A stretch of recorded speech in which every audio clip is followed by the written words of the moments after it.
गांधी के पास, राहुल गांधी के पास पूरे देश का घर है। राहुल गांधी हमारे घर आ जाए। राहुल गांधी के पास क्या घर की कमी है? जिनके पिताजी ने इस देश के खातिर अपना सर्वोच्च न्यौछावर कर दिया, इनकी दादी ने इस देश के लिए अपना सर्वोच्च न्यौछावर कर दिया, उस व्यक्ति के पास घर की कमी है। नोटिस आ गया। अरे घर की कमी तो नरेंद्र मोदी जी को पड़ेगी, क्योंकि मोदी जी कहते थे वो चाय बेचे हैं। राहुल गांधी ने चाय नहीं बेची है। आपने तो शहीद का अपमान किया, शहीद हेमंत करकरे का अपमान आपने किया। और साध्वी प्रज्ञा ठाकुर ये बताएंगी जिनके ऊपर मालेगांव बम ब्लास्ट का आरोप लगा, ये हमें सिखाएंगी हैं कि क्या देशभक्ति होती है? ये देशभक्ति का पाठ पढ़ाएंगी। ये जो डिफॉर्मेशन के फैसले आ रहे हैं, अगर इतनी जल्दी फैसले बलात्कारियों पर आ जाते तो आज देश की बहन बेटियों के साथ अपराध करने वाले बलात्कारी आज जेल की सलाखों के पीछे। जमीन जिसके लिए आपके पिताजी ने, आपके दादाजी ने जान दे दिया, आप उस जमीन को छोड़ देंगी? नहीं छोड़ेंगी ना। तो एक व्यक्ति जिसने इस देश के लिए अपने पिताजी को खो दिया, अपने दादी को खो दी, आप उससे कहते हैं राजनीति छोड़ दे, इस देश को छोड़ दे। प्रधानमंत्री ने दिखा दिया कि वो किस तरीके के लेवल के हैं। प्रधानमंत्री जी जो है face to face education, health और डेवलपमेंट पर वो बहस नहीं कर सकते। गृह मंत्री जी ने दिखा दिया कि वो किस सिस्टम से आए हुए हैं और उसी सिस्टम को वो इस पॉलिटिक्स में फॉलो करवा रहे हैं। मोहित शर्मा लगातार सब कह रहे थे स्मृति ईरानी चुप है, लेकिन आज स्मृति ईरानी ने प्रेस कॉन्फ्रेंस करके कहा है कि राहुल गांधी को अकड़ है, माफी नहीं मांग रहे।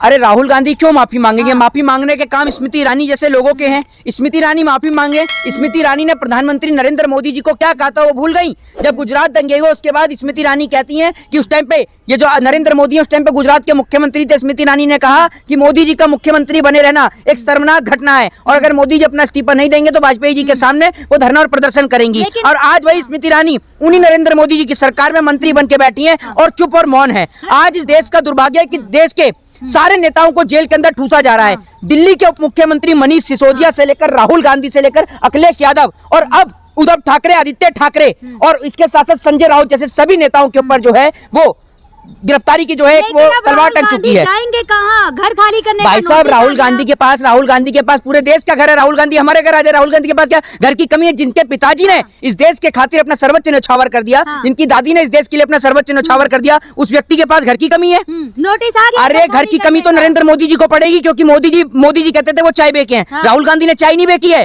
ठीक है ना। और राहुल गांधी की जो बात कर, राहुल गांधी क्यों माफी मांगेंगे? राहुल गांधी तो अब जेल जाने के लिए भी तैयार है। सारे ओबीसी समाज का अपमान किया राहुल गांधी ने। एक बात आप मुझे बताइए, जब ओबीसी समाज के ऊपर अत्याचार होता है तब नहीं होता? जब सामने फेस टू फेस अत्याचार होता है तब ये लोग कहाँ चले जाते हैं? इस सवाल का आप मुझे जवाब दीजिए। आज जिस प्रकार से ये लोग कह रहे हैं कि राहुल गांधी को माफी मांगनी चाहिए, राहुल गांधी क्यों माफी मांगेंगे? भाई अरे सुनिए, क्या अपमान किया है? जाके भारत का अपमान किया। कौन सा अपमान कर दिया? कौन सा अपमान कर दिया विदेश जाकर?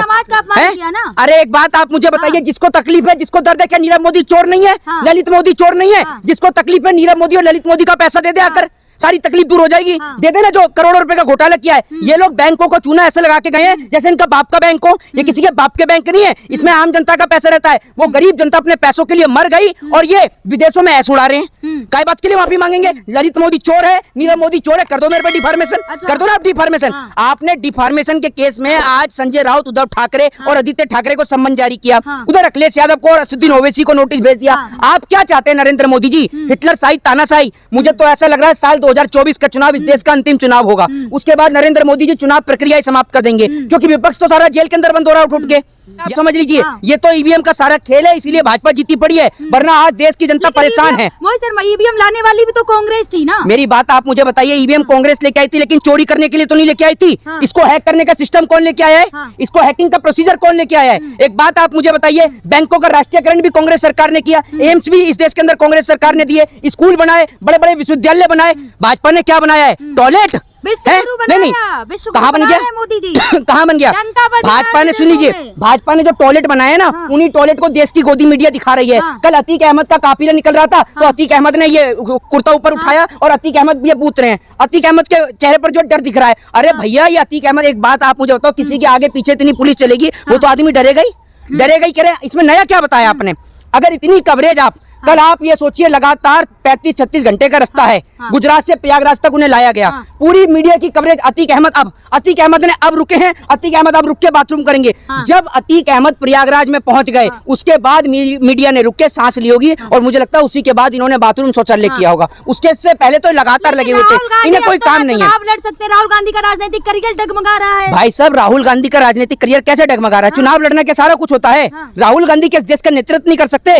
एक अच्छी लीडरशिप के तौर पर देश का नेतृत्व करेंगे, उनकी बहन है, उनकी माता जी है, क्या नहीं है? क्या कांग्रेस के पास अच्छे अच्छे लीडर है, कार्यकर्ता है? आप कह रहे हैं ना, तभी तो साध्वी प्रज्ञा ठाकुर ने खुलेआम कहा था कि जब माँ विदेशी है तो बेटा कि राहुल गांधी कैसे देशभक्त हो सकते हैं। अरे तो जरा ये तो बता दीजिए, जो माँ विदेशी है उसी माँ ने, ठीक है ना, उसी माँ ने जिसको आप कह रहे हैं ना कि विदेशी है, उसी के हस्बैंड ने इस देश के खातिर अपना सर्वोच्च निछावर कर दिया। आपके एक नेता का नाम बताओ, सारे नेता माफीनामे लिखने वाले मिलेंगे, सारे नेता, कोई बलात्कारी निकलेगा, कोई चोर निकलेगा, कोई डकैती निकलेगा। आपकी पार्टी के तो गिनाओ भाई। उस व्यक्ति ने विदेश से आकर इस देश के लिए जान दिया, आप तो इस देश में रहकर इस देश के लिए कुछ नहीं कर पा रहे, देश को उल्टा बेच रहे हो। आपने क्या किया? आपने तो शहीद का अपमान किया, शहीद हेमंत करकरे का अपमान आपने किया। और साध्वी प्रज्ञा ठाकुर ये बताएंगी, जिनके ऊपर मालेगांव बम ब्लास्ट का आरोप लगा, ये हमें सिखाएंगी हैं कि क्या देशभक्ति होती है? ये देशभक्ति का पाठ पढ़ाएंगी। हाँ, आरोप लगते हैं ना कि शब्द उच्चारण ठीक करके बोले, शब्दों पे थोड़ा लिहाज रखा है, ठीक से बोले।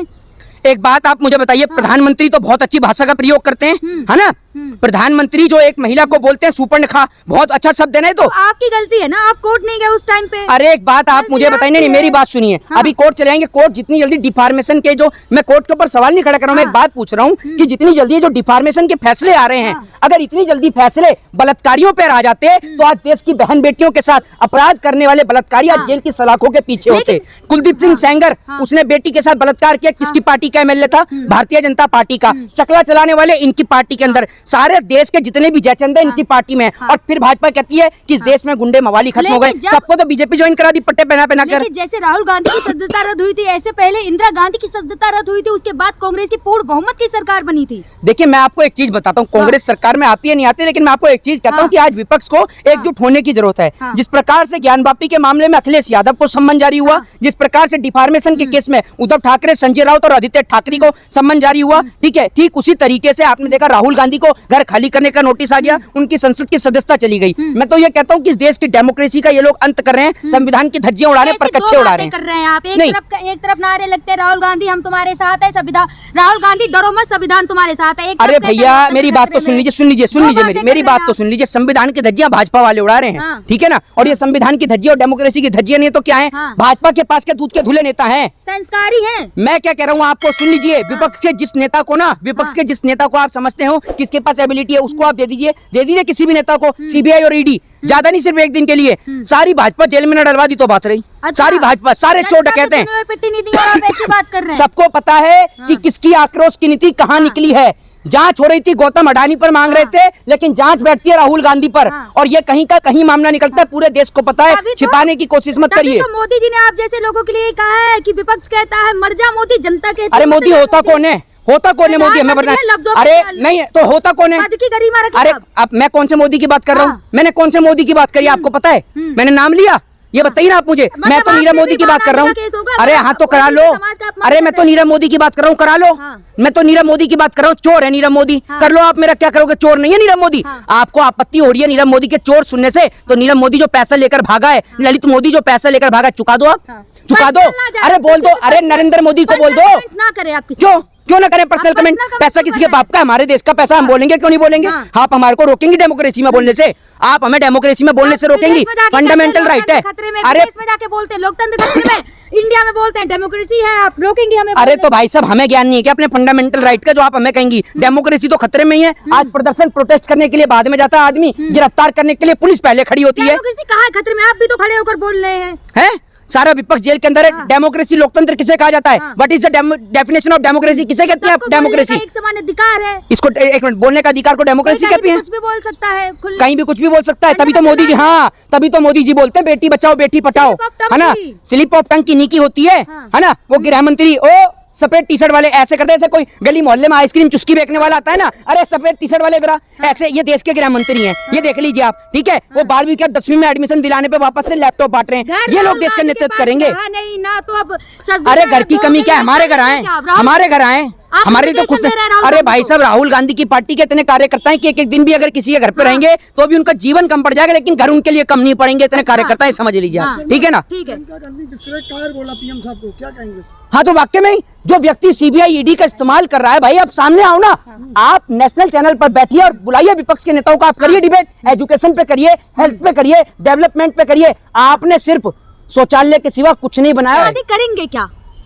करेंगे क्या? बड़ा भाई सवाल देश के है, लिए लड़ाई राहुल गांधी लड़ेंगे। करेंगे क्या? जो लड़ाई उनकी दादी ने लड़ी, हाँ। जो लड़ाई उनके पिताजी ने लड़ी, उन्हीं के नेतृत्व में आगे जाएंगे और लड़ाई लड़ेंगे। क्यों नहीं लड़ेंगे? क्या इंदिरा गांधी की सदस्यता चली गई थी तो क्या इंदिरा गांधी ने राजनीति छोड़ दी थी? क्यों छोड़ दें? एक पुश्तैनी जमीन जिसके लिए आपके पिताजी ने, आपके दादाजी ने जान दे दिया, आप उस जमीन को छोड़ देंगी? नहीं छोड़ेंगी ना। तो एक व्यक्ति जिसने इस देश के लिए अपने पिताजी को खो दिया, अपने दादी को खो दी, आप उससे कहते हैं राजनीति लेकिन छोड़ दे, राहुल गांधी इस देश को छोड़ दे। क्यों छोड़ दे? राहुल गांधी उस परिवार से जिसने देश के लिए अपने मतलब न्यौछावर कर दिया अपने आप को, लेकिन अब राहुल गांधी पे ऐसे एलिगेशन लगाना कहाँ तक शोभा देते हैं? नहीं, ये तो एक गंदे तरीके की राजनीति और गंदे स्तर की राजनीति है। और कहीं ना कहीं देश की सत्ता में बैठे लोगों ने, नेताओं ने अपना लेवल दिखा दिया कि उनका लेवल किस तरीके का है। प्रधानमंत्री ने दिखा दिया कि वो किस तरीके के लेवल के हैं। प्रधानमंत्री जी जो है face to face education, health और डेवलपमेंट पर वो बहस नहीं कर सकते। गृह मंत्री जी ने दिखा दिया कि वो किस सिस्टम से आए हुए हैं और उसी सिस्टम को वो इस पॉलिटिक्स में फॉलो करवा रहे हैं। जय हिंद, जय भारत, वंदे मातरम।